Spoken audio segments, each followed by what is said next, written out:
చెప్పు. నువ్వు చెప్పవా? డాడీ ఫస్ట్ అభి దగ్గర ఓ బాక్స్ ఇమ్మన్నా. అది నేను ఇమ్మన్నాను. ఎవలేదు నా షర్ట్ పట్టేసుకోండి, నా చేతులు నా షర్ట్ పట్టేసుకోండి. అప్పుడు వదలాలని నేను కోరికాను. అప్పుడు అభికి వెళ్ళి నేను రమ్మంది. అప్పుడు అది తెలిసింది. నేను అక్కడ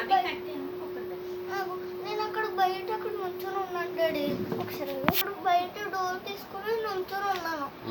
నేను గాలి ఎక్కువ చెప్తుందని డోర్ వేస్తుంటాడు. ఒకసారి కుర్చీలో కూర్చున్నాడు, ఒకసారి డోర్ దగ్గరకు వచ్చేసాడు. ఆడు ముక్కుకి ఇలా తిగిలింది. దానికి క్యార్మ నేర్చేసి అది ఒక అమ్మాయి చెప్పేస్తున్నాడు. మొన్న ముక్కికి అన్నోరు కంటున్నాను, ముక్కు కంటున్నాను. పోలే ఏదో దానికి. సరే, ఇప్పుడు సిద్ధార్థ ఏం చెప్పాడు? షర్ట్ పట్టుకుని లాగావని చెప్పాడు. అది దానికి రిలేటెడ్గా లేదే. నువ్వు ఇంకొకటి చెప్పు. ఆడేమో షర్ట్ ఏవో చెప్పాడు, నువ్వేమో ముక్కు చెప్తున్నావు. ఎవరు చేసిన చెప్తున్నారు. ఫస్ట్ చెప్పినాడు. ఓకే, మమ్మీ పడుకొని ఉంది. నేను మమ్మీ పక్కన పడుకుని సండే బుక్ చదువుతున్నాను.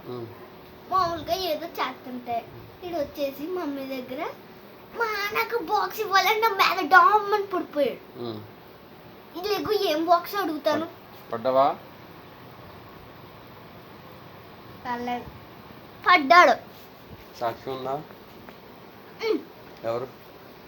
నిద్రపోతుంది మంచి.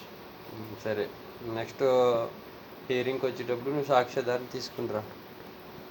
నీ మీద పడినట్టుగా సాక్ష్యం మాకు రుజువు చేయాలి. అప్పుడు మేము తీర్పు చెప్తాం. ఓకే? అప్పుడు ఏ బాక్స్ లో బాబు నేను ఇప్పిస్తాను. ఆగు. ఇంకా అయిపోయింది, వాయిదా ఇస్తాం. ఆగు. కోర్టు నువ్వు ఫస్ట్ మీ సాక్ష్యం తీసుకురా. మీ తర్వాత విచారణ మేము తర్వాత వింటాం. సాక్ష్యం తీసుకురావాలి మాకు. నువ్వు ఫస్ట్ ఎవిడెన్స్లో ఒక సాక్ష్యం ఉందని చెప్పావు కదా. ఆ సాక్షి నెక్స్ట్ కోర్టుకు వచ్చేటప్పుడు ఆ సాక్షిని ప్రవేశపెట్టు. మీ ఇష్టానుసారంగా నడుతుంది సిస్టమ్ ఇది.